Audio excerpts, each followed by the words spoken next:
What's going to happen this time, man? Who's going to be our sacrifice this cycle? The only focal point is master, you know? Maybe they'll just literally take it and they'll say, no, you can't do this, Michael. This is bull. You think you're just going to, like, game the system? No. Give me that Bitcoin. Here's your money back. Go back to actually running a business. You know, if there were going to be one, I would think probably the master shareholders would be. Hey, you had a pretty unpopular one this week with your BIP, sir. Should we start there? Yeah, I would say that's not really, I didn't mean that to be why I'm here, but I guess that's what people will expect to hear. And I haven't been on any other podcast to talk about it.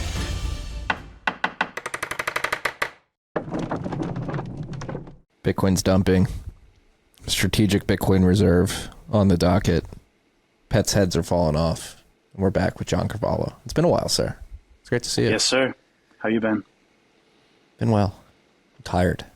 Whenever it's at Bitcoin Mania conference last week, I'm still a little jet lagged. I didn't follow it too closely. It's like once I have my last conference for the year, I like unplug and that's it. No what was your last? Was your last one Riga? No, Plan B, Lugano. Yeah, Riga was fun. I forgot. Memories flooding back. Yeah, what's our panel called that we always end up together? Unpopular opinions. Something like that. Yeah. And you had a sometimes it's just mostly popular opinions, but yeah. None of my opinions are popular. You know. Hey, you had a pretty unpopular one this week with your BIP, sir. Should we start there, or do you? Yeah, I would say that's not really, I didn't mean that to be why I'm here, but I guess that's what people will expect to hear. And I haven't been on any other podcast to talk about it. I'm pretty sure we talked about it last time or something very similar in the past. Yeah, we definitely covered the Millisats thing. Like Millisats don't exist. It's all the same thing. About a year ago, after thinking about it, we like to rethink UX a lot when we work on BitKit Wallet, which is our mobile app, Bitcoin only with Lightning in there, with a self-custodial Lightning node inside. And one of the things we realized is just that like Sats is actually kind of confusing for people. And we were trying to make an app that would, ideally be for anyone. And then when you get into the more I would talk about like my good morning tweets and these little like Bitcoin misconceptions and things, the more I realized that the way that we treat the 21 million and these quote unquote decimal places has actually served to miseducate like the vast majority of Bitcoiners on how Bitcoin even works. Most people don't even know what a BIP is. Most people don't even know what my BIP is trying to do and are angry. So yeah, I mean, if you want, I can overview some of these things, or you can let me know any questions you have. Let's just overview it. Why'd you write the BIP? What did you say in the BIP for those who are unaware of it? And what is the ultimate goal? Well, I guess maybe I'll even start with what is a BIP, because I think a lot of people don't even know what it really is. It's just a specification. It's just basically text on a page that explain how to do something. It's not a rule. It's not a change to Bitcoin. It's not even a standard. Like difference between, in my opinion, the difference between a standard and a spec is simply popularity. It's just how many people use it. A spec doesn't have to become standard. It just is a specification on how to accomplish those things. So when something gets put into the BIP repositories, the area of GitHub that is currently managed by a few core developers who volunteer to manage it, it doesn't mean that like now it's official. It doesn't mean people have to do it. It doesn't mean anything really. It just means now you can find that information in that place. That's it. And so many BIPs are much more technical. They're more for code and things like this, but a lot of BIPs are superficial. For example, using seeds, that's a BIP. That's not, a Bitcoin rule. It's not how the Bitcoin protocol works. It actually has nothing to do with the Bitcoin protocol. It's just a way of storing data. And so because it's a useful way of storing data for people that use Bitcoin, it's a BIP. And so now people can refer to a standard way to create seed words and choose which words to include and this kind of thing. So there's like commonality across applications when they do implement it. And so but some BIPs are even less technical. They're just strictly about just explaining what to do and how to do it and how to think about certain aspects with Bitcoin user experience. My BIP refers to an older, similar BIP from Jimmy Song, BIP 176, which is just simply promoting the concept of bits, which is the idea where some people think that we add, even though we currently have a decimal place at 8 places, we would add another one at 2 places. And that one would kind of emulate dollar precision, right? So you would have a whole thing at the 3rd place and then 2 decimals, kind of resembling how fiat works. The problem with all of this is none of this is how Bitcoin works. There are no decimals. It is an integer-based system. And actually, the only way it could even defend there being a limit on how many units there are is to be an integer-based system. Because otherwise, you would have infinite divisibility. You would have essentially the pizza problem that Francis Coppola imagined. But she didn't understand Bitcoin. She didn't understand that it's not actually divisible. There is no pizza problem. There's just roughly 2.1 quadrillion units. And at some point in the past, a kind of aesthetic decimal place was put into that position. Another piece of trivia is where there's 8 quote unquote places now, there actually used to only be 2. And 6 more were added very early on in the Bitcoin days, because I believe it was Hal Finney didn't think there would be enough precision. And he was right? Like, we're obviously having significant value below 2 decimal places of Bitcoin, right? Sorry, I'm jumping around a little bit, but there's a lot of nuance to all of this and how to kind of triangulate the idea, which comes down to a lot of people think that you could add more decimal places if you wanted. In other words, you could have a millisat. It's not actually possible. A lot of people think that adding more decimal places or removing it somehow affects the quantity of Bitcoin. It doesn't. Actually, adding decimal places would be what would affect the quantity of Bitcoin, because it's an integer system. So you can actually multiply the units. You can't divide them. And so that's the biggest aspect of the motivation for the BIP, simply to correct how we portray Bitcoin so people actually have a chance of understanding it properly. The rest of the stuff is just kind of bonuses. It's like, yeah, people are worried about unit bias, so let's mention that, this would overcome some of that, unit bias. And there are some other little perks like that and nuances about it. In summary, the reaction has been, I would say the first day 50-50, where some people were very interested and excited about it, and some people were against it and giving reasonable feedback as to why. The second day, and since then, it just got more and more toxic. People just not even reading the BIP, not understanding what a BIP is, thinking I'm trying to kill Bitcoin or something, thinking that if this passes, they'll have to do it, or that somehow this should never pass. They won't run this on their node. Just none of these things are accurate as to what's even happening. It's just simply, hey guys, sometimes users get confused if you say Sats, because they think they're dealing in Bitcoin, and when you say Sats, they don't know that's an abbreviation for Satoshi, and they don't even know who Satoshi is sometimes. And even worse, you're treating it as if it's a different unit, but it's actually the only unit. There are no other units in Bitcoin. Everything else is a denomination. So BTC is a denomination of Bitcoin units. Some people call Bitcoin units Satoshis, but they're not decimals. You know what I mean? They're not fractions of a Bitcoin. They're actually the only whole units in the system. Sorry for the rant, but hopefully that covers most of it. No, it does. In terms of the BIP being a specification, is it more geared towards end users or developers building so they have better context when? I would say since it's specs, it's most like it's just as much for product builders as developers. Or in other words, when you say developers, it means more than protocol developers. It means people building anything that relies on Bitcoin. A lot of BIPs are just simply that. It's just how to implement Bitcoin in a way that is successful or customary or recommended. Which, by the way, Seedword's Bitcoin Core does not recommend.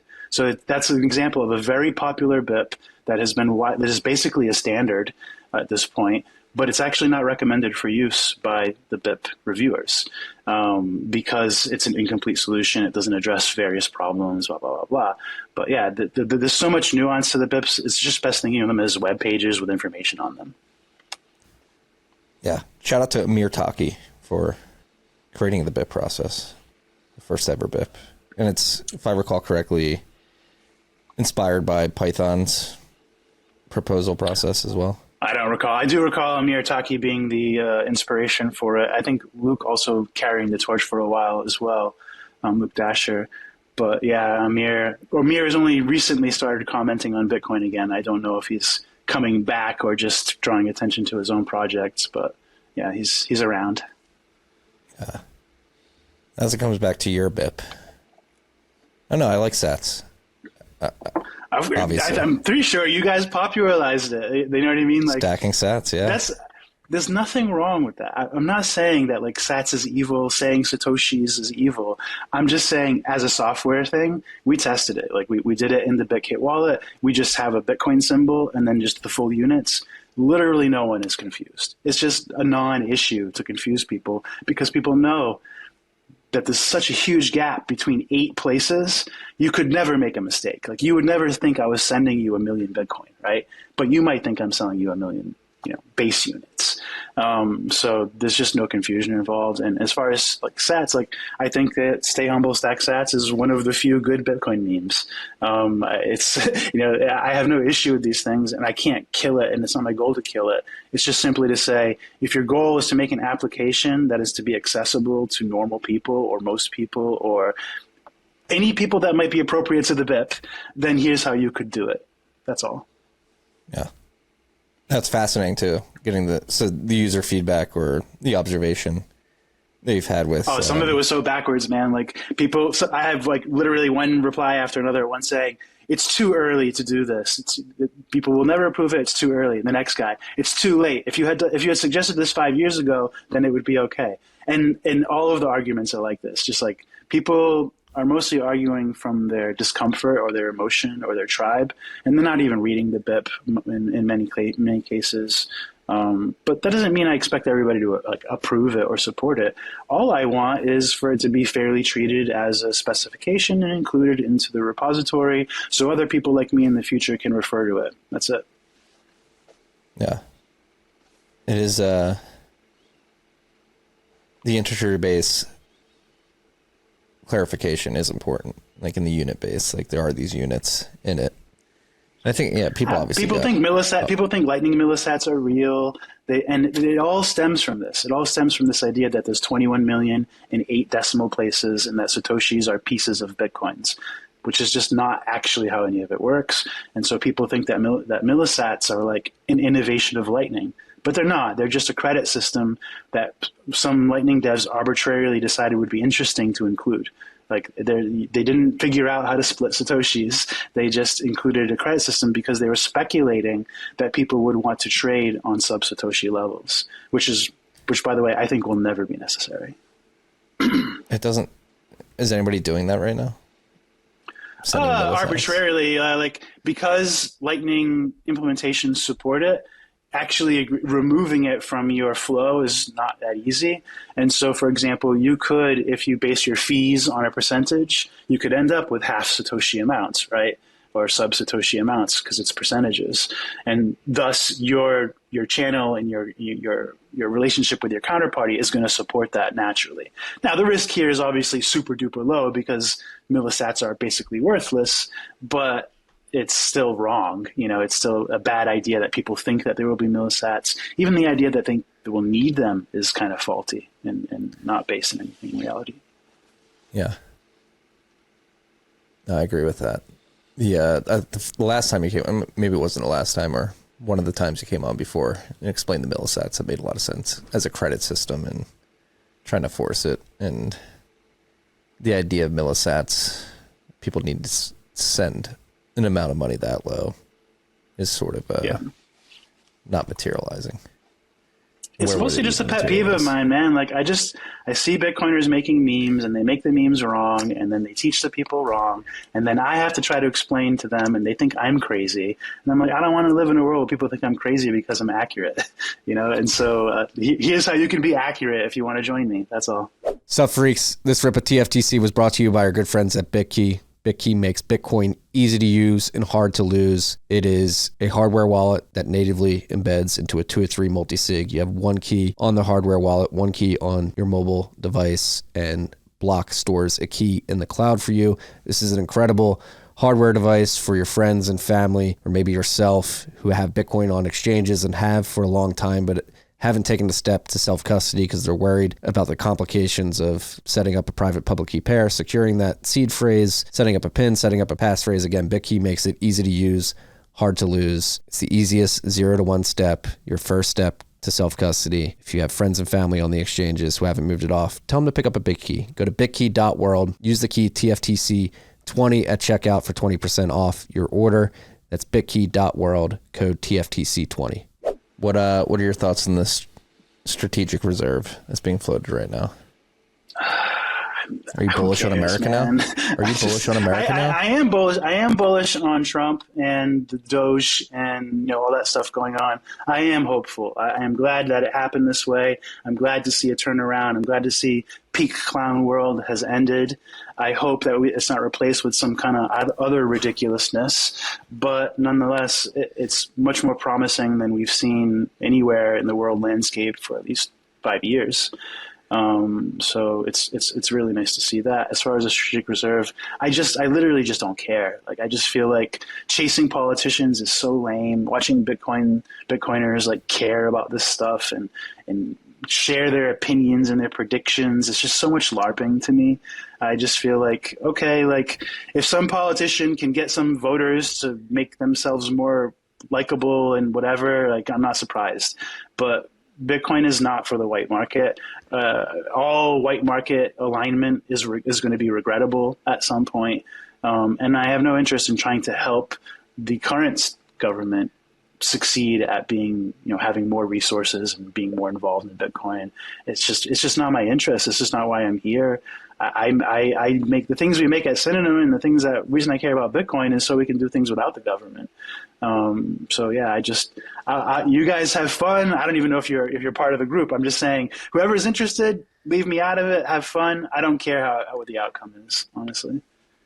Well, let's dive into that, like the white market versus black market, or market outside the government's purview. How do you see this playing out? Or what tools are necessary to enable people for the to operate audience outside? And for nuance, I guess I'll define white market and black market a little bit. It just means sanctioned and not sanctioned. It doesn't mean good or bad or evil or clean. It just means stuff the government allows and stuff the government isn't involved with. That's it. And so Bitcoin as a black market money, as a market issued money. In other words, the people issued it and manage it, not the government, not a central organization. That makes it a black market money, and its core utility is being a money that is not part of the system. If you go and take that money and you put it in the system, you're not accomplishing anything. You're just, participating in the old system. You're not helping Bitcoin. You're not helping Bitcoiners. You're just creating something that might have to unwind at some point, because ultimately the government is like antithetical to Bitcoin, and they're not aligned with Bitcoin.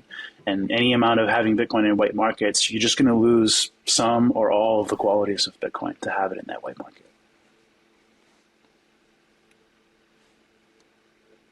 I'm trying to think, because Bitcoin is money for enemies, right? Many people perceive the government as an enemy. Me, to an extent.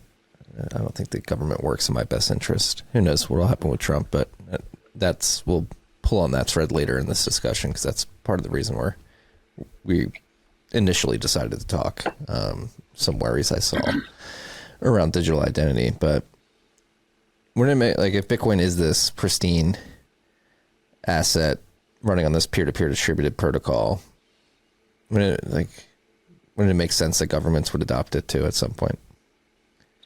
I don't know what pristine asset means. That sounds like a podcaster term. No offense. But, hey, you were a podcaster at one point too. Let's not forget. Yeah, and I will be again, most likely. But hopefully you understand what I'm saying. Like, it's a term that emerges from the culture, not from some sort of scientific analysis or anything like this. It's just a meme. And so Sorry, what was the last thing you said? It wouldn't make sense. Like the game theory, if Bitcoin The game is a good money, a better money. What game theory? This is another meme. Nobody's using any game theory in Bitcoin. Like game theory is like a mathematical process for, showing proofs for probabilities of situations when you have all the information. Like it's a useless term in most conversations. The incentives. Better way to put it. I'm not a literalist. So aren't the incentives such that? So you're right. Pristine money incentives, game theory. Look, anybody can use Bitcoin, right? Not everybody can use Bitcoin, another topic, but anybody could use it. Me saying I have no interest in the government or that white market Bitcoin is untenable is not to be conflated with, thus we must disallow the government from using Bitcoin and try to stop them from using it and be mad when they use it. No, it's just saying that in the grand scheme of things, in how Bitcoin works and where it sits in the world, if you actually are trying to optimize for anything to do with its existence, you wouldn't care so much about trying to optimize its place with governments. You would care more about protecting it from that situation. And so if a government government's getting into this, I guess it's fun if you want to fantasize about a future where China is, trying to get more mining power than the US and trying to get more Bitcoin than the US, and Russia's trying to do the same thing, and everybody's trying to outgame each other. That's just not how the world works, in my opinion. You're creating this fantasy where only people care about the thing that only you care about, and you, the audience, whoever Bitcoiners. There's so much nuance to the economy, and there's so many outlets for liquidity and for investment and for trade. It's just never going to be only a Bitcoin situation, and so I don't one side wants to worry about Bitcoin might undermine the dollar, or Bitcoin. The government might undermine Bitcoin. Look, that's the thing I care about. I don't care about undermining the dollar or whether we should stop that or prevent that or any of these things. It's all bullshit. These people are, way above our pay grade. They don't care anything about what we're talking about. We have no influence on it. We have no way to predict it or understand it. So let's just try to focus on, having a Bitcoin economy or a Bitcoin world that we can opt out of all these things. And that's what we do with Synonym with our atomic economy concept. It's just this idea that we can make a parallel society that people could opt into if they don't find a place in the legacy society. Yeah. No, you said something there. You don't care. We should care more about the government undermining Bitcoin than Bitcoin undermining the dollar. Which, have you been following James O'Byrne's commentary at all? Yeah, it's embarrassing, honestly. Why? Because all he wants is his toys, and he's just going to keep, making fun of people and crying at people and making excuses and spinning narratives until somebody gives him the toy that he wants. His incentives are not for Bitcoiners. So for context here, James wrote a BIP, OpVault, which would provide the network if merged in a very narrow use case for a very popular topic in the Bitcoin developer world these days, which is Covenant. I take issue with that framing. Popular with who? With some Bitcoin developers. I'm not in any rush to get Covenants in. I do think James's recent commentary has been interesting. I guess the way to frame this part of discussion would be do you think Bitcoin needs anything like a Covenant or a substantial upgrade in the future? And if so, would the government getting in potentially muddy the ability to do that at some point? Would you ever outsource your decision to me? You know what I mean? If I said, yeah, I think we do need it, then would you say, well, if John thinks we need it, then it's true? Would you ever do that? No, but I would. Do you think I would ever do it? Do you think I would ever do it for you? No, but I respect. Do you think I would ever do it for James? I'm trying to get to a point. So, in other words, people who make decisions for themselves don't use other people to make decisions, right? And so, the only thing you need to ask yourself in regards to a fork is whether you need it, right? You don't have to speculate on whether you think we could solve UTXO sharing or whether you think this will solve scaling or any of these things. You just have to ask yourself, do I think this will solve problems for me? I don't think Covenants is going to solve any problems for me. I don't think it's going to solve any problems, like any notable problems for my users of our products. I think that, you know, 5-10, if we had Covenants tomorrow, 5 to 10 years from now, there would be some stable use cases that you would see appear in some wallets. That would be it. You would not see some dramatic ability for people to all use Bitcoin and transact on chain, you know, as much as everybody would love to. You will not see true scale. Basically, the idea that UTXO sharing even solves scaling is unproven right now. I feel like we have been running a test, an experiment, basically, to see if Lightning can prove that we can scale with UTXO sharing. And I think mostly all we proved with Lightning so far is that we can do high-frequency transactions between peers. I don't think we've proven UTXO scaling because it's when fees went really high, people were scared to close channels, scared to buy channels. When fees are saturated, it becomes dangerous to use layers. There's all kinds of weird trade-offs that make it express much more, you know, diminished than we thought it would. And then there's also future problems that could come with Lightning with scaling as far as sourcing liquidity, you know, things like this. So I think that just the concept of pretending that anybody knows what's best for Bitcoin is the folly here. Nobody knows what's best. James doesn't know what's best. Covenants lovers don't know what's best. And even if they did, they would, as evidenced by my attempt to get people to just really move a decimal place and get them to even read the BIP or understand any aspect of what I was trying to do, I think that's very clear evidence that you have no hope of getting users to consent to Covenants or a soft fork, right? So all you're really doing is you're saying, like James is saying, I really strongly believe that there should be a clearer political process for me to do what's best for Bitcoin. That's what he's asking for. And I don't think he deserves that reputation. I think very few people deserve that reputation. Basically, the same people that would be trusted to be maintainers are probably the only people that should be taken seriously in this regard. And even them, they can be just as risky. So sorry for all the rambling, but it's just, I just feel like the way people look at this is just so off, you know? Yeah. No, I mean, the whole emergence of ordinals, inscriptions, that whole thing has forced me over the last couple of years to pause and think about, particularly on Rabbit Hole Recap, how we talk about any soft fork proposal. Because I learned, we were talking about Taproot, pretty adamant about it, and quickly became apparent that I had no idea what the ramifications were, or all the ramifications were.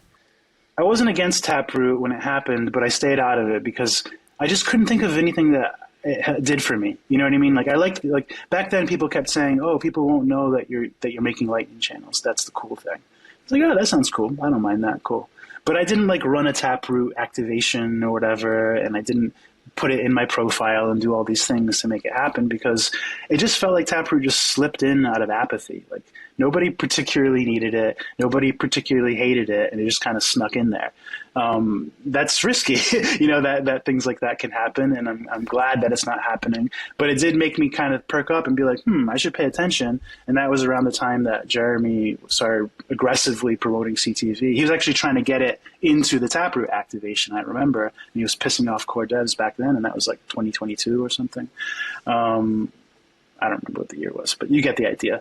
I think that you can't change Bitcoin without oppressing people, without politically overbearing them.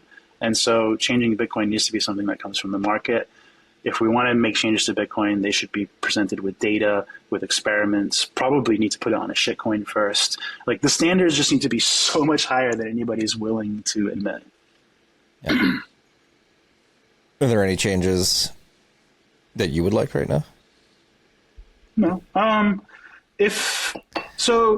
The ordinals thing didn't bother me, honestly. I think it was nice to see people are going to think I'm crazy, but like it was nice to see an example where somebody was using Bitcoin in a way that people didn't like and people were trying to stop them and they couldn't. right? Like I think that's awesome. Like I loved seeing people fix the filter retards, acting like they could do anything about it. People trying to the sky is falling and all this bullshit. And it's like, guys, they paid the fee. That's what we do to stop spam. There's no conversation here. If you don't like what they're doing, then figure out how they're doing it and figure out a way to change Bitcoin to stop it. But you can't just the mempool isn't going to stop them. The mempool isn't even enforced, and they're just going to make private mempools. If you try, every time you try to control the mempool, you're going to make the mempool worse, which has been proven true, a few times in the past few years. Yeah, sorry, I'm ranting. Yeah, no, yeah, I completely agree. And well, I'm not going to go out and buy any ordinals or inscribe anything to the chain because I just think the aesthetics are bad. I don't see the value in it. There's nothing. My concern is that what's going to happen if the blocks get too full for too long? We're always going to identify the type of transaction we like the least and be mad at them. Is that what's going to happen?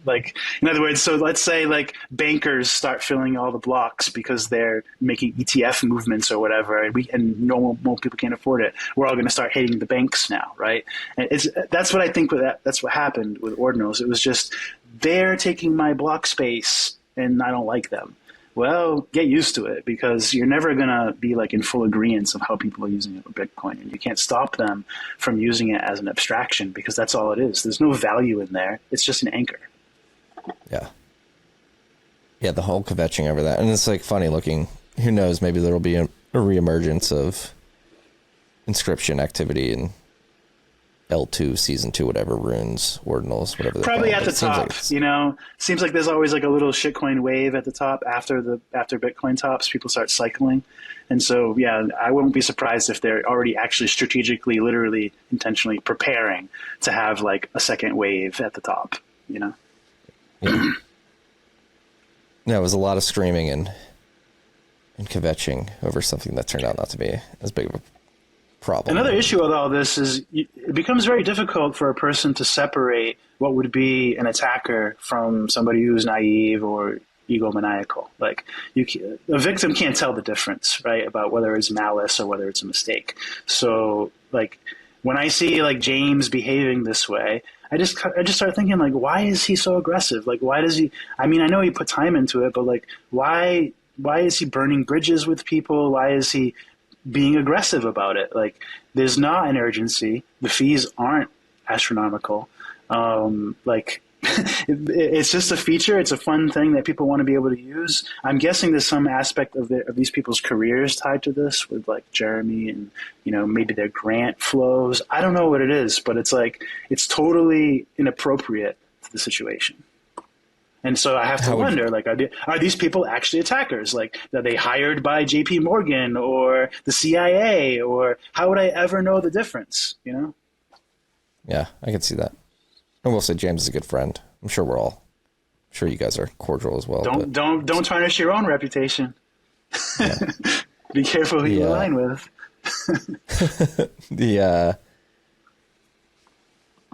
How would you, I guess for OpVault particularly, the way James presents it is you can create conditions that would make something like an exchange unhackable. So I'd guess you'd need the exchanges to really demand it and then get broader Bitcoin users to accept that it may be something that is good. Well, that's probably where his motivation is. His whoever's paying him probably would like to differentiate as a provider and say, when you use our service, we can't be hacked, and we have a different grade of service. So maybe that's what it is. It's a product motivation. The sound of that I have no issue with, but the process here is totally unacceptable. Yeah. Do you think the process? I mean, I talk to any core developer these days. They think the process is not as straightforward as maybe it should be. Do we need something like a? Well, it's just always literally governance. It's you're just literally saying you want more strict, clear governance and politics in Bitcoin, and the more you formalize politics and governance in Bitcoin, the more censorable it becomes. So. Yeah. Do you want that trade-off? I don't want that trade-off. I'd rather have James crying for 20 years than have that trade-off. Do you think ossification is a possibility? From here on? No. I think that's another meme. Ossification is just for the moment, right? Like nobody can ever say there's never going to be another change to Bitcoin, right? Like there's not some way to predict that future or ensure that future. Yeah, I think that ossification is just probably when nobody's using Bitcoin anymore. Otherwise, it's just a temporary state. Yeah. We're always in consensus, right? Like we already have consensus right now. We found it. Everybody agrees. And when covenants people make proposals, they're out of consensus. They're saying they want to change Bitcoin. They want a different Bitcoin. And users have to assess whether they even care, whether they need that risk. And this is all speculation. It's not like there's data. It's not like there's examples. It's just totally, totally speculative. Yeah.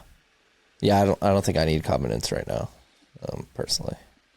Well, if you did, you would be having problems, right? Like, it's just imaginary. Yes, it would be cool if Bitcoin could do things that more engineers could impress people with, but that's not why we're here. Yeah. It does make you wonder, that, like, I imagine it's coming from a perceived, or a look into the future and perceiving. No, it's totally personally incentive driven. This is not coming from benevolence. There's no way. They are not signaling benevolence in any shape or form. Okay. I don't see that. Do you see that? I mean, yeah, I'll give the benefit of the doubt and see. But there's so much aggression to a personal purpose. Like he's overstating, like burning bridges with his peers, overstating things. Like this is not nobody has a vendetta for benevolence.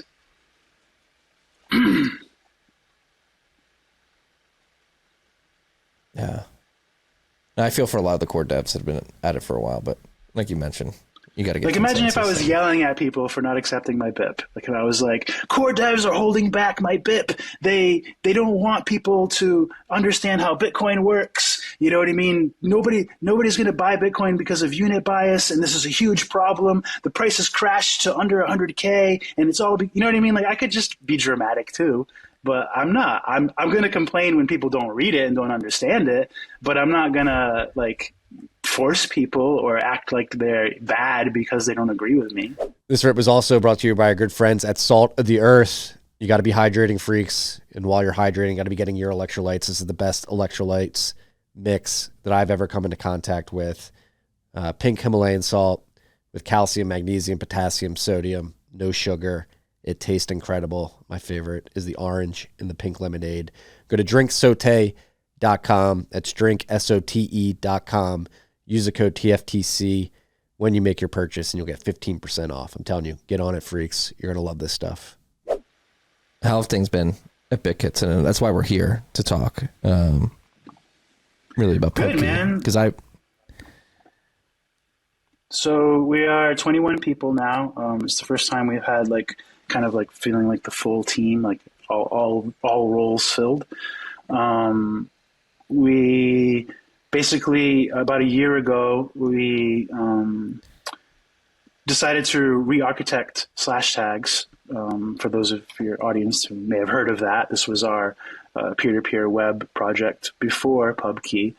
And PubKey is our current one, spelled Pubky. The difference is basically that we were using the hypercore stack, the hole punch stuff, and it was just way overkill for what our actual requirements were. Once we, did some iterating on what we were doing and realized that what our actual requirements were to like make this atomic economy thing, the whole lazy replication of append-only logs in a purely peer-to-peer sense was not actually compatible with what we were trying to do. We were trying to figure out a way for people to safely gather as many people as possible. Basically, we want to make using servers safe. We don't want to make using servers obsolete.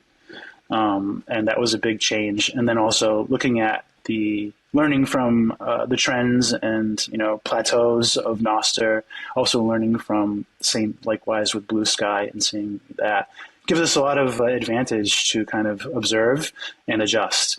And so I think that what we did was basically find what we thought was the ideal design from among our own research and among watching what our peers were doing, and basically spent a year making PubKey. And so Pubkey Core is all open source right now, and it's the kind of protocol aspect stuff for doing our schemes. And then Pubkey app is a app that kind of acts as an interface for all of these features, which is currently testing privately in the team, and we'll release that in Q1. I guess maybe that's a little bit of a summary of Pubkey. Also with BitKit, we were in beta for a while, came out of beta in June, and released the app into the app stores. That was a long haul trying to get LDK working in the app, and not owning the whole stack, like having to depend on other teams and things like this, is a much different situation than people realize, and it's a lot of work.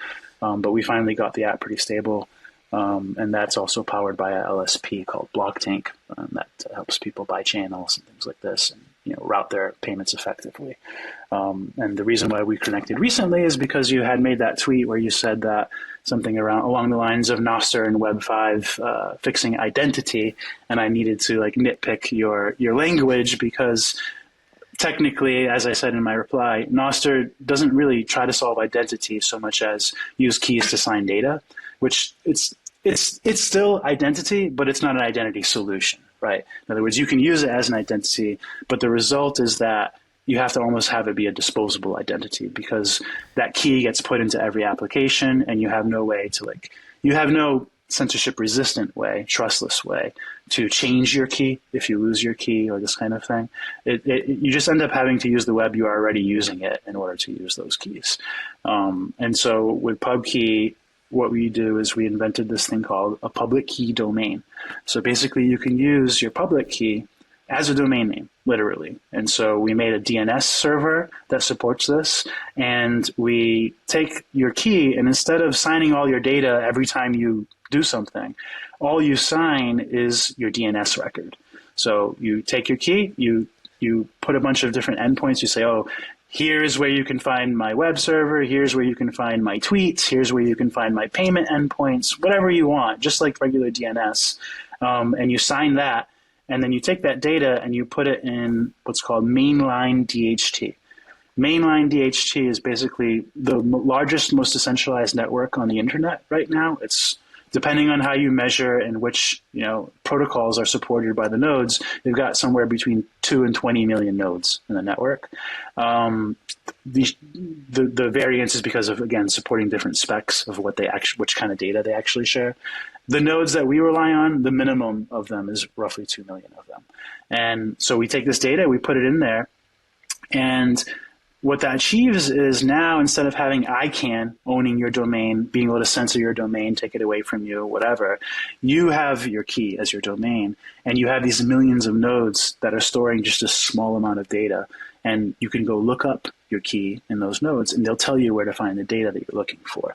So what this does is, when you are using, say, a server, you're using Pubkey app, and we decide to censor you, and what people have to understand is the host decides the rules. So when you use hosting, then you will be censored, because legally hosts are required to censor you, and so to some degrees, not all, not to a subjective degree, but to for illegal data, like things like underage porn and things like this. So since we know that censorship is an inevitability, and we know that people will always have a utility to gathering in one place, creating an exchange, a marketplace of ideas, social media, whatever it may be, then we know the situation we have to fix is what happens when somebody is censored, and what is the best that we can do for them be able to basically hot swap their service providers for ones that won't censor them, or hot swap for hosting it themselves. And that's what Pubkey and this whole system does, is it says, okay, even if somebody censors you, what happens is you just take your key, you update your records in the DHT, you update your DNS, and you say, okay, don't go there for my data anymore, go here. And that in here can be a different provider or self-hosting. And so we're just trying to make it totally safe to basically port yourself to any server or host yourself without losing anything, and without even disruption from your followers or anything like this, because immediately the application isn't going to look in that place for the data anymore. It's going to route through DNS to the new location, hopefully that all makes sense. Yeah, no, I was actually rocking that. And I think it's important, too, to add context to why I sent that tweet out. So I was at Bitcoin mainnet, that I hung around for a day in Abu Dhabi. They had the Abu Dhabi Finance Week event, and it was all TradFi, and it was their blockchain day. And I walked into the actual conference for two talks. One was Binance's new CEO, Jeremy Allaire, announcing the partnership of Circle and Binance, which was And then the second panel was the CEO of Chainalysis, I think the head dev at Avalanche, and a couple other people. On that second... Sounds painful. Yeah, it was. Well, that's why I sent the tweet out. Like, on the second panel, there, like, the Chainalysis guy was really leaning into like government issued digital IDs that can run on these blockchains, and it like sent a shiver of I agree shock. with your sentiment. I'm remembering now. Your sentiment was basically, we got to figure this out before they do. Yeah, right? exactly. I've always had that sentiment. I totally agree, because there's a dystopian kind of way to look at all of this, where you think, okay, well, what if John really does make the absolute best way to do public keys as identities? And then the government just uses that. Like, the problem here is that what we've encountered is an inevitability that the government will use digital identity. And so the only hope we have at this point is to basically show people that you can use digital identity in a way that doesn't involve the government whatsoever, and it works just fine. And then when the government starts to be overbearing, we have that to compare it to. We can say, well, but I already do it like this. Why are you making me do it, but also give up all my privacy? Like in this kind of thing. So that's my hope, is that we can somehow stave off this inevitability of both the government requiring digital identity and requiring digital identity to use the internet, which is what will come after that. And so what we have to do is be able to show people that there are ways to connect to the internet without that there are ways to represent yourself digitally that do not require government ID, and present this kind of alternative society, because it's going to be the only way, only hope we have. Yeah, and I don't want to get too hippy dippy about it, but I literally had like a existential philosophical crisis where, like, identity. I am me. I know me. I have a conscience. I talk to myself. I think I have a soul. It's mine. Like, nobody can take this from me. And like once we get into the realm, it already exists today, like social security numbers and stuff like that. But like, it really, for some reason, maybe I'm overreacting, but like, it just felt very dystopian the way these people were talking about it on stage. Well, like, it's dystopian because so much of our life is digital now. When so much of your life is digital and you rely so much on your digital connections, the idea that the government could now control your access to that is extremely dystopian. It's extremely scary.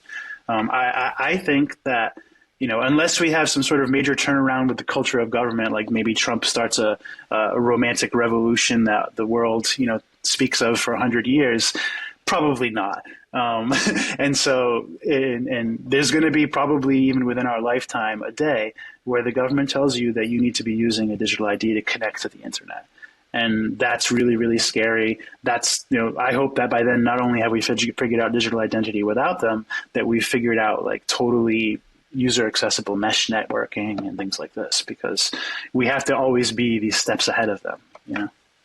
Yeah. And I think it's like the way they talk about it too. They're going to, like they were saying, they're going to issue you a digital identity. And that's when it comes down, again, going back to the hippie side of things. Yeah. It's like, no, the government shouldn't issue your identity. It is your identity. You should create the private public key pair that represents your identity. I don't know how interesting it is, but there is nuance here. Like, you have to be careful not to conflate identity with like access or permissioning for things that do have rights. In other words, if I'm going to let you be on my server, I can require any level of identity I want, right? Or I just say, you can't use my server. That's a scary part of how government can be involved. Reputation is a separate one. Like when we talk about identity, we're more talking about reputation than we are about government access to things, in an official way. It's not an ID card, right? It's not an access thing. It's more of just how you anchor your real world reputation to your behaviors online. And so some people will use a sock puppet account, for example, because they don't want to attach the reputation of their behavior to their real identity. And that will thus devalue their value because they're not attaching, there's not actual skin in the game, right? They're going to behave differently. They're going to be valued differently by people. But if you use your real identity, you can develop real reputation and real trust. And that's extremely valuable. So there's a lot of nuance here where building a reputation is valuable and it is worth something and it's normal, and trusting people is normal. What we want to be focusing on is giving people the best tools possible to figure out who to trust, who to give permission to, who to give access to, who to connect with, who to do business with, etc. We want all this self-regulating capability. We don't need the government getting in the way of the market, and that's all they're really going to be capable of doing. So this is the nuance here, giving people the tools to build their reputation and decide who they associate with in the digital world versus the government issuing it and making those decisions for you in a top-down fashion. Yeah. Like a big aspect of what we're doing with PubKey app, not the protocol level stuff, but the app level stuff, is we're also handling how we do algorithms differently. And so instead of just trying to figure out like, for example, Nostr has things where people will pick different algorithms and people can serve a different algorithm. That's obvious stuff. Bluesky has it. We could do stuff like this in our platform as well. But what's more interesting is what we're doing. We're establishing what we're calling a semantic social graph. So there's an actual graph database created by indexers that takes posts and profiles of basically keys in the things that those keys create, whether they be files, articles, blogs, podcasts, doesn't matter, all types of different files ultimately, and allows people to attach semantic tags to them, sort of like hashtags. And this is partly a remnant from what things we wanted to do with slash tags and why we called it slash tags back then. We ended up not being able to secure that name because it's a generic term, so we couldn't trademark it, and so we had to change it. That's another reason why we ended up with a different name with PubKey. But the idea there is like you are the algorithm. You and the people that you actually follow or whose opinions you care about have the ability to now curate data in any abstraction you want. And you can now, instead of getting a feed of like what we think you should see, what my company thinks you should see, you get a feed of what you decide that you want to see. And it's it's relative to basically your web of trust. So basically, you have like your circle of friends that are the closest to you, and then you have their friends, and you have the friends' friends. So these are like distances away. And so you can now filter your streams through these web of trust distances across semantic abstractions as well. So this gives you like this whole graph database that is highly, highly relative to where now you can take a perspective on the data. So it's like saying, show me the graph from this perspective, show me the graph from that perspective, weight things differently. It's like you control the algorithm and you decide which other people's algorithms to include on a granular level instead of a kind of whole feed level, if that makes sense. Yeah. It is. So I mentioned Nostr and Web5. The idea is to match, basically, we want to match data and match people. It's a matching system in the abstract. So it's like people, you heard like Web5 wanted to make a DEX. Well, we're making a DEX too, but in the abstract. We're saying the atomic economy is just like the ability to connect anybody over any abstraction across any network so they can deal with each other however they want to without requiring a middleman to give them permission. Yeah. So I also said that too. I include Nostr. Obviously, I'm on Nostr, following very closely, like it. Web5, I had a conversation with Daniel from that project a few weeks ago. So they were top of mind. I guess I would throw Urbit into this mix too, to an extent, and now PubKey. In your mind, across all these projects, like Bluesky, you can add now too. What is the path to like mass adoption, or how do these things succeed in your mind? Can they play together? Will they run in parallel? Is it good to have all of them competing? Are they competing? It's a lot of questions. Yeah. Let me figure out a way to kind of circumnavigate this. So I think that we're all trying to solve problems for people, and sometimes some of us get distracted with thinking our interests are actual problems when they're not.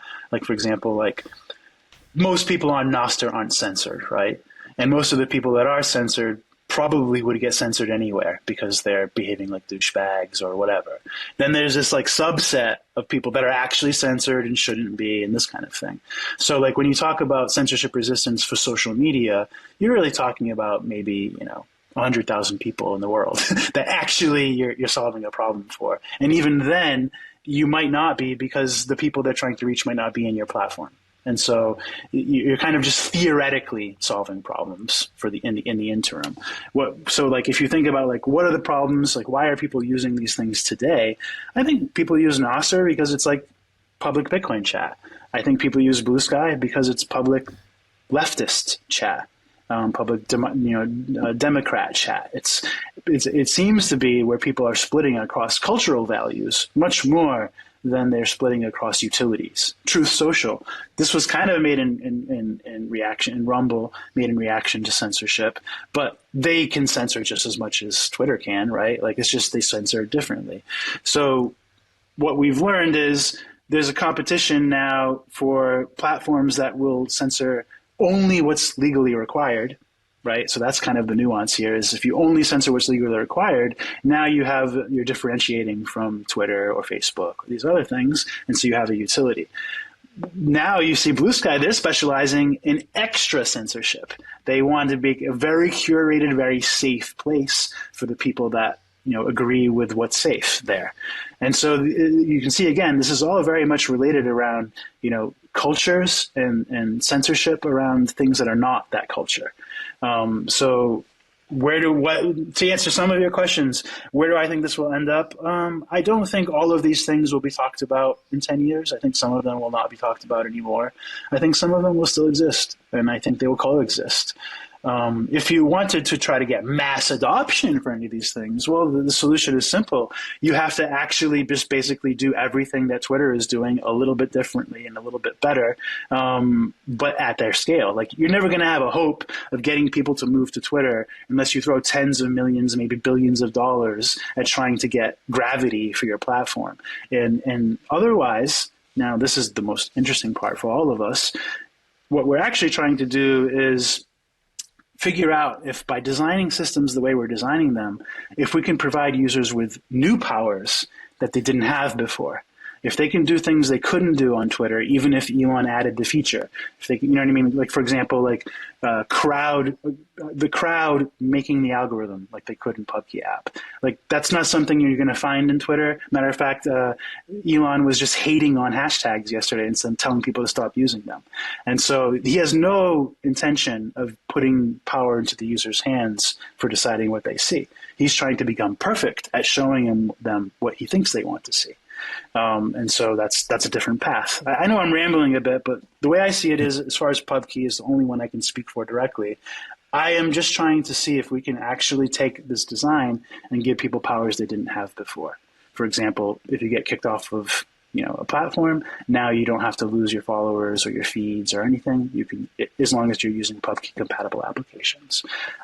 If you want to, experiment with being the algorithm instead of being a slave to one, now you can do that in PubKey app. And there are other ways that we're just going to try to show, here are things you can't do in other platforms that they would never let you do or give you the powers to do. And hopefully some of those things are very interesting to people and we get some gravity ourselves, and then maybe we compete with the majors that way someday.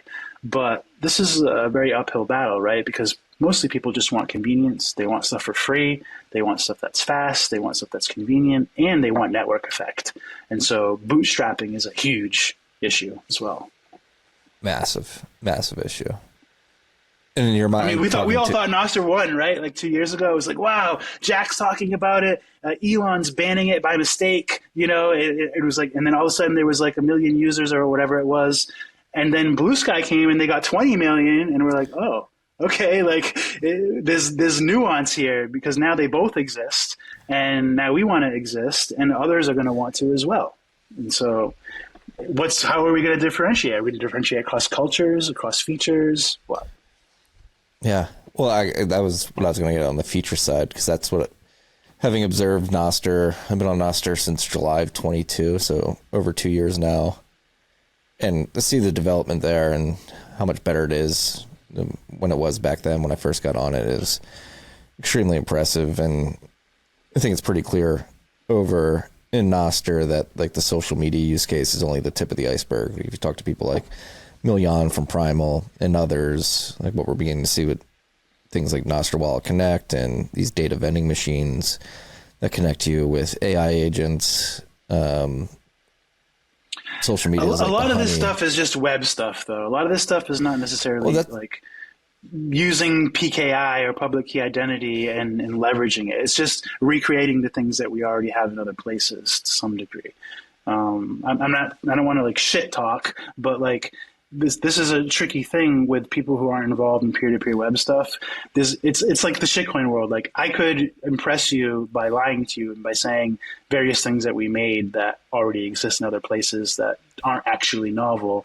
But I just don't think that that's going to help anyone, you know? And so like when you talk about like, let me put it this way. If Nostr wants to realize being more than a social media thing, they will not be able to ignore that they don't have an identity system. They will have to actually address that issue. And so far, they don't want to do anything that breaks the current protocol.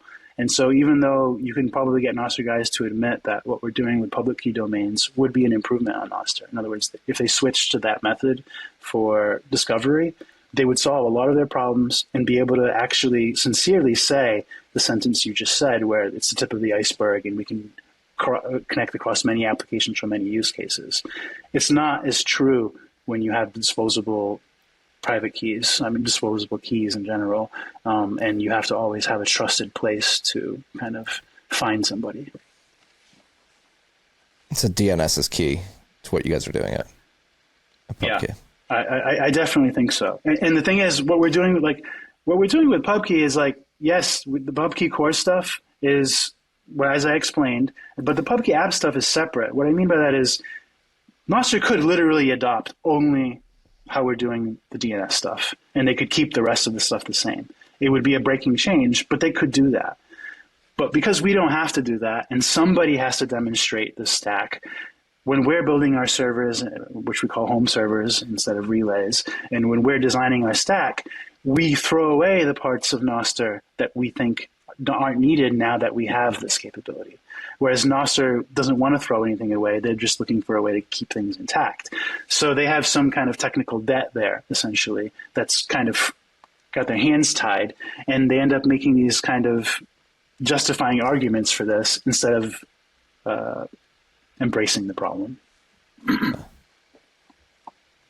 So let's pull this into like the atomic economy concept.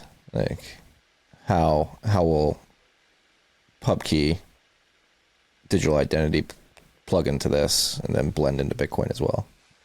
So the overview for atomic economy is simply, the mission statement of Synonym is that we want to provide people an alternative to big tech, big banks, and big states. And so that means, Bitcoin and Lightning have a lot of the big bank stuff covered, but maybe further down the line we would get more into credit-related things, like you've heard me talk about in the past with gift tokens or other forms of credit. We have some ideas about how to establish credit mechanisms or credit systems that do not use blockchains. We can talk about that later if you want, but we're going to build a proof of concept next year for that. But the idea being that, okay, so we have ideas about how to replace legacy finance, and I won't get into them because your whole audience knows most of them, whether it be eCash, Bitcoin, Lightning, any of the things that you're excited about and following, some combination of those, right? And then for big tech, that's the PubKey stack, right? So we're saying no longer do you need to trust these walled gardens. You have a credible exit with the way we're doing our PubKey keys, and we're going to be building applications and servers that people can exit from in a safe way and choose alternative providers. So now we're kind of challenging big tech, and then finally with big state, this is partially the PubKey stuff, and then the semantic graph stuff. Basically, a little bit longer term, my goal is to get into ideas for basically having self-regulating systems. So now that you have these keys as anchors for both files, posts and for keys for people, you can now start creating these substrates of mechanisms for people to be able to have, if this person does the wrong thing, then this action automatically happens, like these deterministic outcomes. And you could have these, one term I've been using is spontaneous governance, where people match across the things they agree on instead of the things they disagree on. And so where you have, this tagging system, for example, in Pubkey app, if you wanted to match and find all the people that, are tagged by your friends as Bitcoiners, you could do that. And you could now create a network out of that system. And that when you do that, you can make things deterministically happen, basically digitizing and programming trust into digital systems. So this way, you have self-regulation, you have reputational consequences that are all digital. So it's just finding a way to do everything except violence in a digital system, because that's the only physical thing that's part of the economy. Is violence is always a part of the economy, and you can't digitize it. You could certainly have digital things that resulted in violent outcomes like drone assassinations and such, but this is getting to weirdo fantasy stuff. I'm just simply talking about Bitcoiners thought hyper-Bitcoinization would fix the world, but they never gave anybody a picture of what the world looks like once we delete those things. Like big banks, big tech, and big states do serve a purpose. There's some minimal reason they exist. And if we minimize them or delete them or mitigate them somehow, it's because we've replaced that elsewhere, right? So I'm just trying to say, here is my vision for one way, at least one way, that you have a total economic loop where you have like a Bitcoin wallet that supports multiple payment methods. You have applications that you can now buy things in that wallet peer-to-peer from people. And that's the longer term goal with Pubkey app, is that by the end of next year, people will be able to digitally monetize anything they want to peer-to-peer without a third party involvement. And so you're only trusting servers just literally for resources to provide your data to others.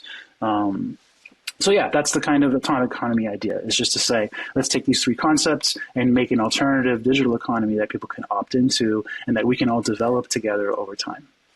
Going back to Abu Dhabi Finance Week and the speed at which the governments seem to be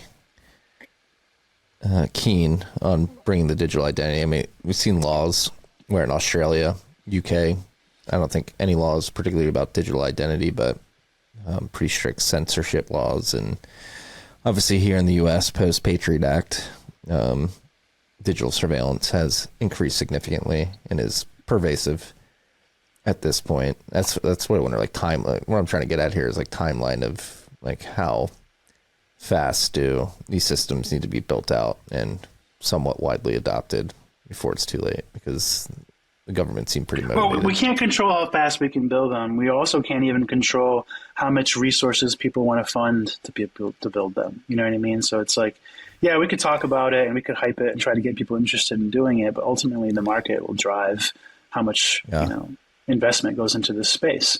Luckily, our company is owned by Tether and they're funding us to do this. And, we've been working on creating this atomic economy, like this first version of the full loop, we might say. It'll be 5 years in a few months. And Tether has been funding that. And not only that, but they approved a budget for me last week to hire 8 more people. So we'll be roughly 30 people by the end of next year, all just doing research to build this totally speculative alternative economy. And that, I think, is, a vote of confidence for me, for my team, for the idea. But it's only provided at the benefit or the success of Tether. There's nobody else funding this. Even Web 5 got its ironic. Hold. The Web 5 who did? application stuff. Web 5, the TBD stuff, they got most of their funding pulled. And then Nostr is mostly funded by like Jack and OpenSats and smaller things like this. Like this could all disappear so quickly with just a change in the tide. We're lucky to have these people investing in these things. We're lucky that Jack spawned off Bluesky before he left, even though I think that project's going to be a disappointment because just the culture, essentially. No, it's ironic that Tether's funding you, considering they're the middle of many theories that they're trying to usher in the government-controlled CBDC future, which digital identity would be a part of. I don't think that's true. I think that people are saying that just don't know Paulo. Granted, Paulo is not the only one making decisions. There's other people that own Tether, but I don't have special information for you. I don't really talk too much to them about their own strategies and stuff, but I'll say that like Paulo is actually a good person. He actually, like we talked about benevolence earlier. I do think his goal is benevolence. I do think that him funding, approving funding for us, for Hole Punch, for RGB projects, for so many things, is because they're throwing things against the wall to see what sticks. But they're all things that they're just trying to like optimistically and idealistically help society, and I think that's amazing. I do as well. I've only had Paolo on the show once, and I got the impression that he was extremely genuine. And you look at what Tether's doing with a lot of their proceeds, mainly buying Bitcoin and funding projects like yours, and I find the whole and even more crazy stuff. Like they're investing in they're like just on another planet now. Like they're investing in AI and in server farms and all kinds of things. So like they're just on another level now. Yeah, it is crazy to see how far they've come. Like to the point where they're like a geopolitical. I remember hanging out with company. Phil Potter in live chat on Mumble. Trading, talking to traders on Bitfinex, and I remember Phil Potter being like, when Ethereum was giving him a headache, he's like, I should have never listed this fucking coin. Like that's like Bitfinex went from like being hacked multiple times in its past and recovering to like just hanging out with the trader boys in chats to being like Tether and the biggest company in I don't know fucking world, man. As far as like crypto influence goes. I think literally the most profitable company per employee that's ever existed. Oh, definitely. I would not be surprised at all. Tether is not big. It's not a lot of people, although they're adding a lot lately. So I don't know what their size is now. This may ruffle some feathers with all the strategic Bitcoin reserve people that are bullish on it. I'm bullish on it. I'll be frank with them. Like I think it's a good thing for America, but I think Bitfinex should get their Bitcoin back. Like there's big talk about just like taking the confiscated Bitcoin and turning that into a strategic reserve. Like Bitcoin was stolen from Bitfinex wrongly. It was discovered by the U.S. government. Like it should be returned is that to them.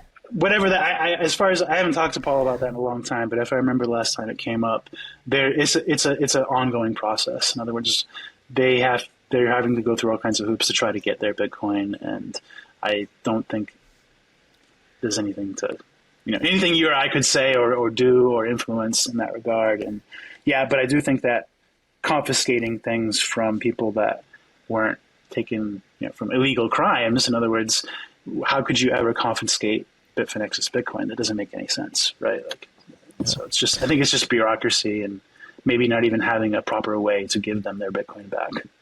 Yeah. Yeah. And just like the government, be clear, in government's defense, they haven't articulated that they're going to do anything one way or the other. But I've been a long champion of that for the last couple years since I don't even think it was Razzle Khan, but since they recovered the Bitcoin, I find it hard to believe that it was Razzle Khan. I just think it's impressive that they actually did it. That they actually recovered. For people that. Granted, there are people who kind of panicked and sold and things like this on the day where the Bitfinex happened and they were damaged permanently. But for anyone that actually held out and participated in their share program and their Leo program and all that stuff, like everybody made out just fine if they trusted them. So they did their best to recover, and I think that's commendable. Yeah. It is it's such a fascinating industry. Like you're saying, going from a mumble chat to where it is now. What's going to happen this time, man? Who's going to be our sacrifice this cycle? There's the only focal point is Master. That's I don't know of anything else going on. I don't follow shitcoin world. I don't know if they have some kind of big Ponzi brewing or what. It doesn't seem like we're going to get any type of huge blowout with ordinals or any of that area. So where's the maybe we'll get a sacrifice, but if there were going to be one, I would think probably the master shareholders would be the people. Yeah. they're the biggest target at the moment, I think. I mean, it is insane how much Bitcoin they're buying. Well, it could just be like, the premium gets zapped in one day or something. You know what I mean? When we finally top, maybe the market actually knows, and they zap the premium in one day, and people get wiped out and crying and losing all their savings or something like this. But I don't follow it closely enough to predict. I don't know closely enough the design of the loans and things to know when things could go bad. Like, for example, his average has got to be going up a lot, his cost basis. And I imagine if we hit his cost basis, there's tension there. Something has to give. From what like I said, I've paid, like, I'm not some master. I'm like not in the irresponsibly long master X group, and I'm not like a master shareholder, but like following the dynamics, I think there is a lot of FUD around it. It seems definitely is risky to an extent, but I don't think it's as risky. I think the way he's structuring the credit, and particularly the duration, gives him a lot of breathing room to. It's just hard to predict. Like, for example, like Trump just came out of nowhere saying, "Oh, I'm going to do this whole tariff thing," and that's how he's going to handle some of his strategies. He came out in favor of the longshoremen and being anti-automation for the ports. Like, Trump could take a stance that to the public may seem logical, but to master shareholders or Saylor might not. And because they're a publicly held company, and because the government is going to be able to filter any of that money any way they want to, any way they can justify. And so if for some reason Trump decides to take a stance of something like, we cannot have corporations trying to exploit and undermine the value of the dollar. And the master strategy is something that, if more corporations did, could become tragic and harm many people. So anybody that's doing this scheme is going to automatically have a 50% tax on unrealized gains. And this is the way they roll out the first test on unrealized gains, is just for somebody that they can target like this doing a weird thing. And that something like that could happen. Like, it could just be all of a sudden now you thought you played the system? Well, yeah, you played the system, but we're going to take half. You never know. Just turn off the buy button. To be clear, I think MicroStrategy is. I do think there's a possibility that they've tapped into a hack of credit markets, and I think that's most likely the case. But my outlandish. Well, they obviously have. The question is whether that hack could be plugged. That's all. Yeah, and I think it could. My more outlandish MicroStrategy theory is that they are building the strategic reserve. That is Well, I think I made a meme actually with the butterfly guy, and he's holding up the master logo, and he says, "Is this a strategic reserve?"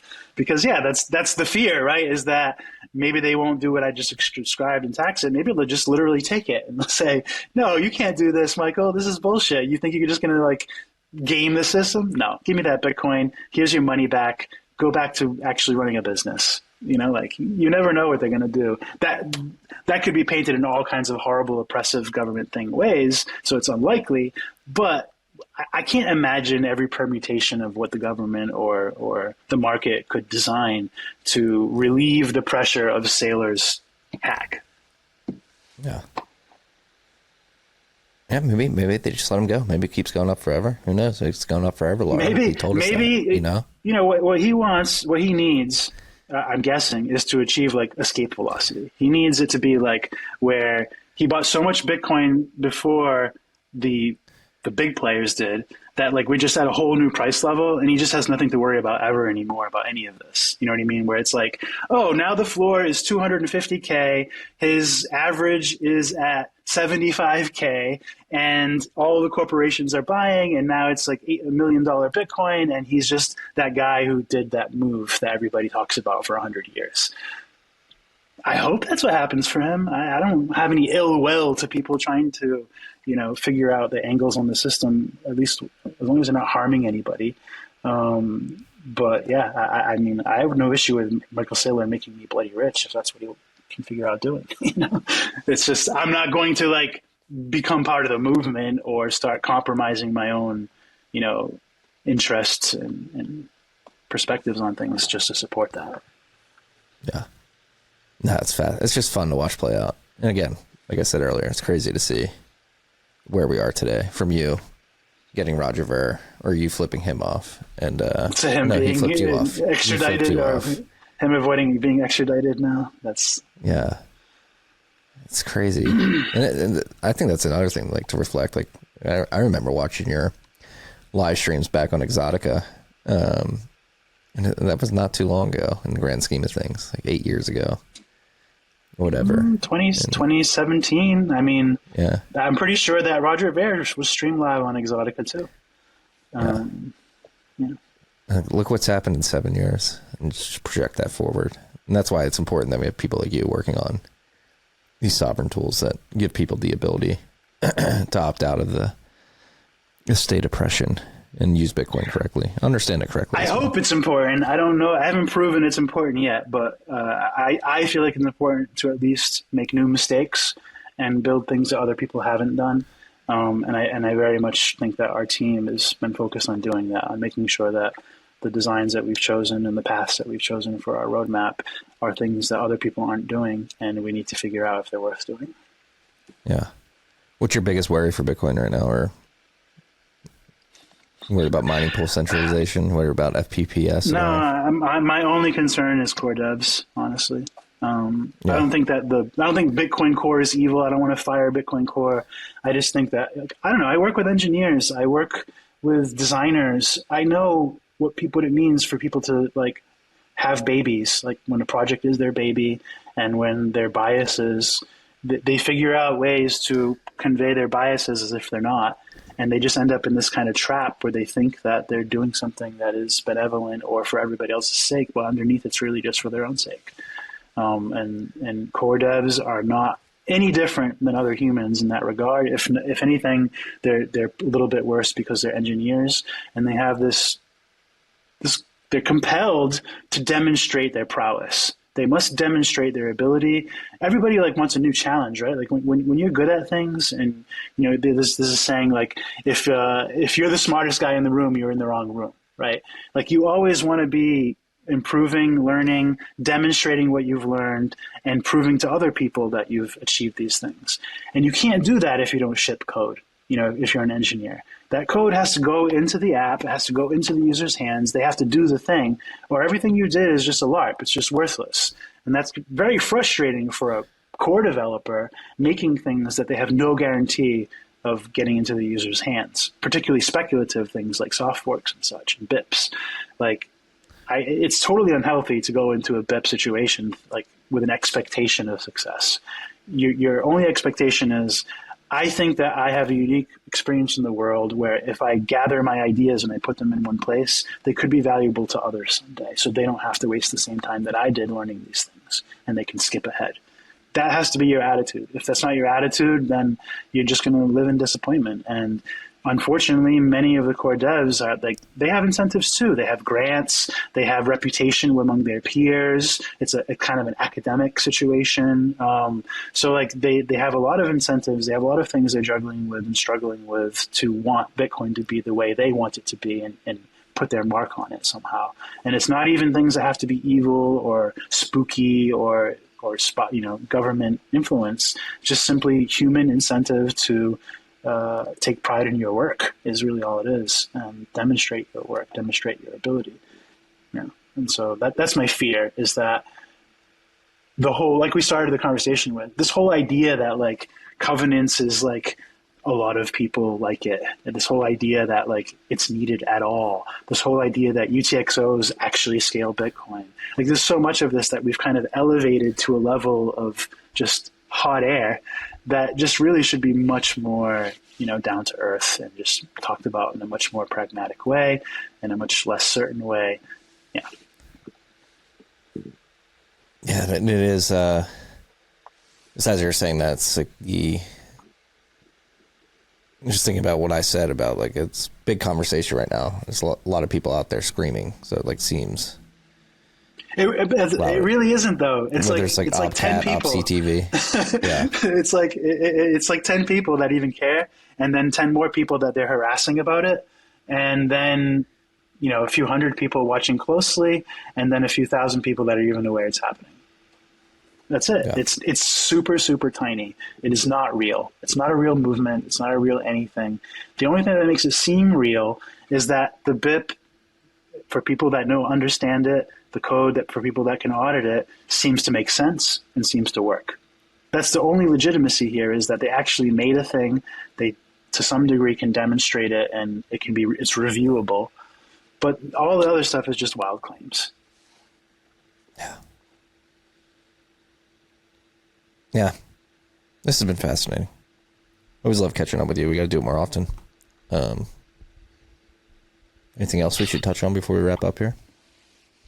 I don't know. I'm sure there's other stuff going on, but yeah, I guess I'll just summarize and see if something comes out. But, we've been working hard on Synonym stuff, and we are a Bitcoin-only company.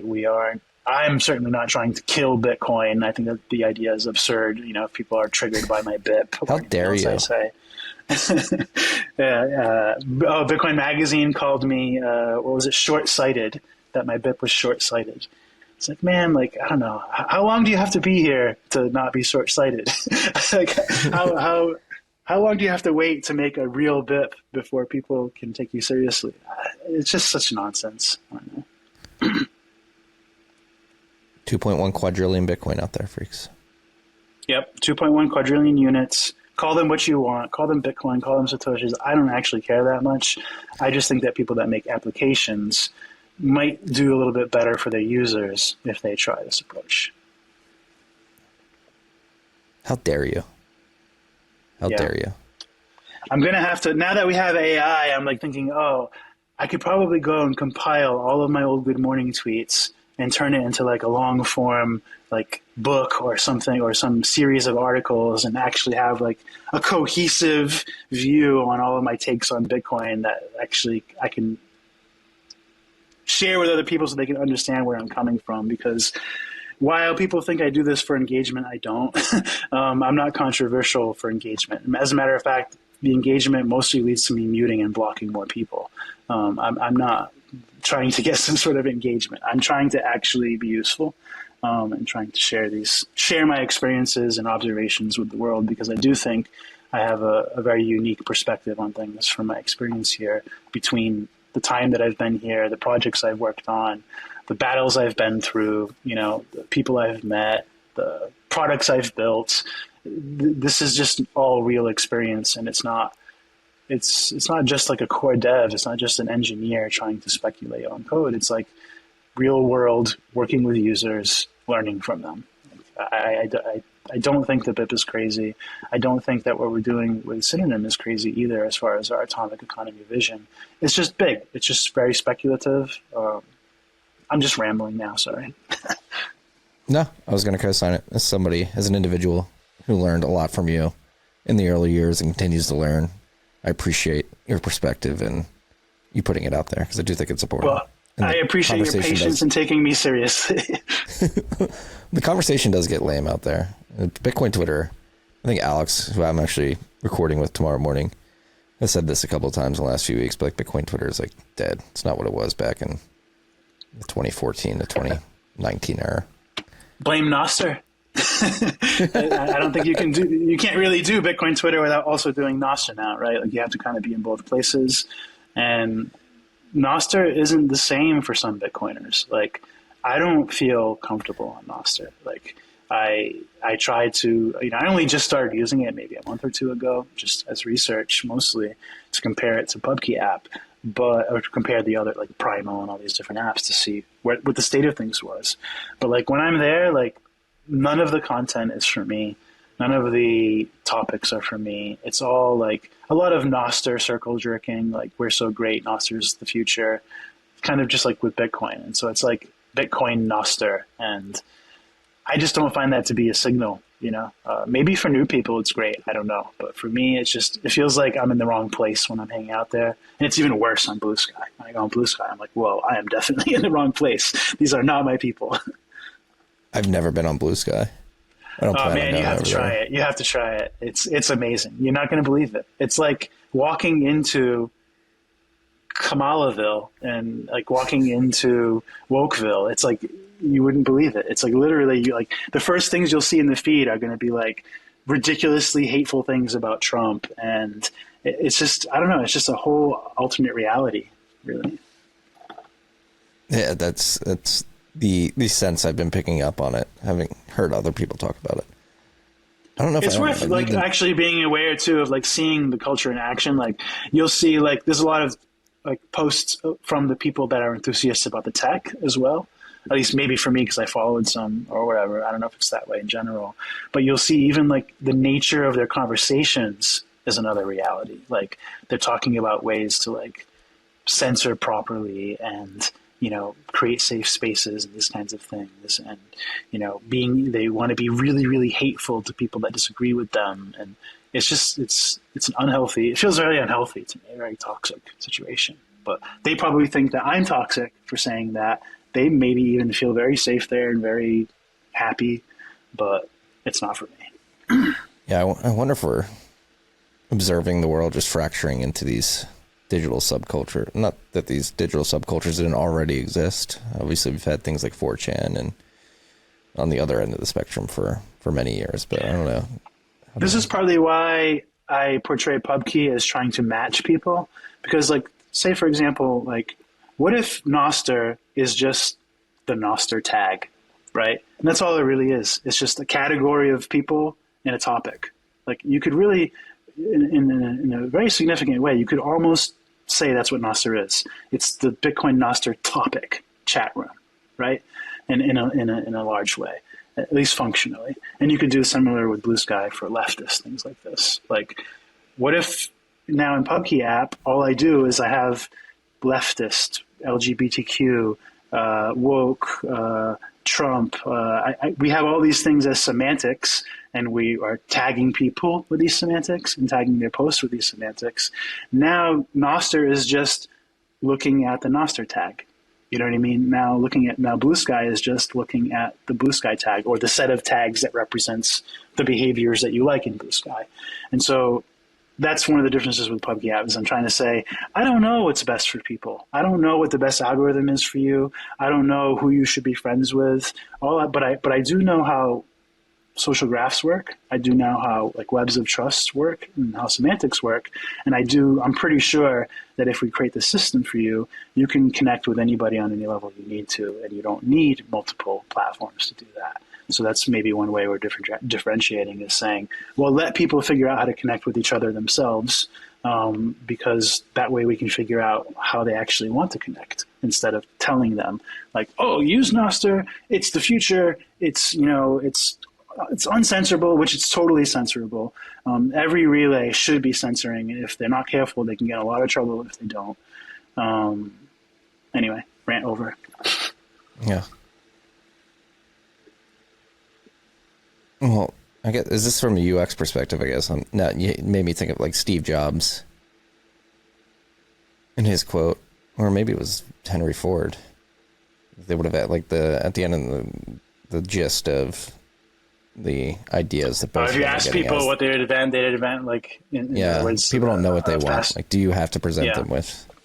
To some degree, yeah. Those are both two different quotes, but they're related. I think, if I remember correctly. Yeah, I feel pretty strongly that way.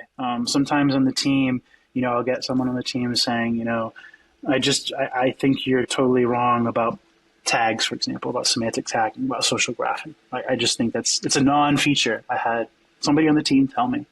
And it's just like, you don't understand the feature. You know what I mean? I have total faith in the feature, and I can explain it, and I've explained to others, and they understand it, and you're just going to have to trust me.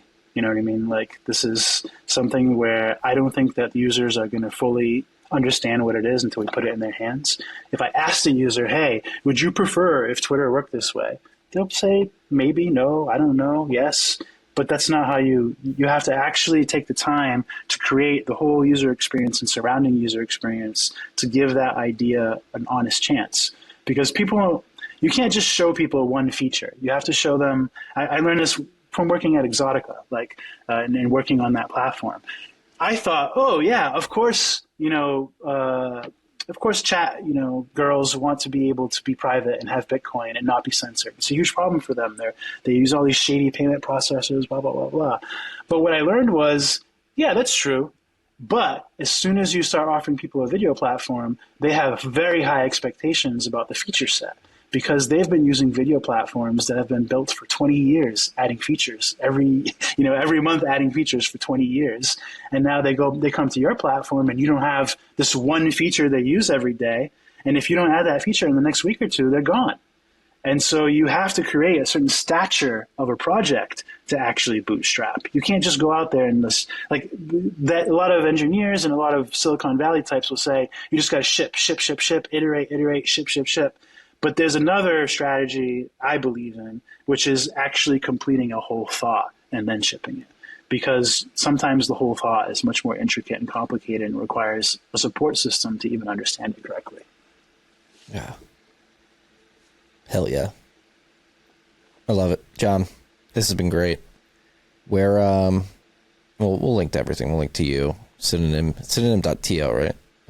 Yeah, Bitcoin error log handle, wherever you want to look for me on social medias, and then pubkey.app if you want to see a little sneak preview of the app, pubkey.org if you want to look at the code and build something with it. And we also have been doing, we just had one today, public monthly dev call. So if anybody wants, we demo what we've worked on in the past month and newest features and things like this, and help people learn what they can build with it as well. So if you want to run your own public key domain and try that out, any of this stuff, it's all open source. It's Pubkey without the E, correct? Correct. Pubky. Yeah. Go check it out, John. Thank you for doing this. Thank you. A response to a tweet about digital identity turned into a conversation about core development, soft forks, covenants, identity, UX. It was great. You got breath. Happy to. Happy to say, happy to comment on anything I actually have any experience with. And otherwise, I will make a disclaimer that I don't. But yeah, I don't have experience with the strategic reserve stuff. I just haven't been following it closely, even the master stuff. So I disclaim to your audience, if they don't like something I said about any of that, I am speaking ignorantly. I'm not going to pretend to be an expert. Thank you for the disclaimer. We'll do it again at some point in the future. Peace and love, freaks. All right. Thank you, sir.